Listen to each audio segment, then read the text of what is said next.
रहमत मिले लिया मुझे आगोश नूर में। एक शेर पढ़ता हूँ, मुलाहिदा करें आप। शायर कहता है कि ऐसा तुझे खालिक ने तरहदार बनाया।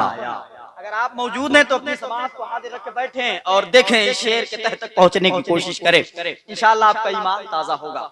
मिसरा मुकम्मल होने के बाद, ऐसा तुझे खालिक ने तरहदार बनाया, यूसुफ को तेरा तालिबे दीदार बनाया। मोहब्बत के साथ आप हज़रात भी कह दे सुभान अल्लाह, इधर वाले भी बोल दे सुभान अल्लाह।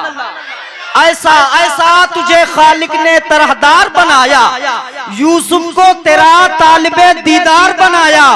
अब एक मिसरा है, देखे उसको दो कैसे बनाया गया। यूसुफ को तेरा तालिबे दीदार बनाया और कौनैन बनाए गए सरकार की खातिर, कौनैन की खातिर तुम्हें सरकार बनाया।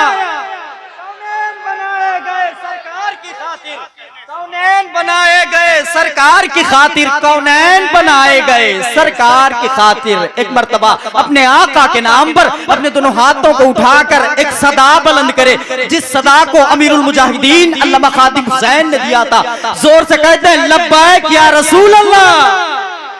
ऐसा तुझे खालिक ने तरहदार बनाया, कौनैन बनाए गए सरकार की खातिर, कौनैन की खातिर तुम्हें सरकार बनाया।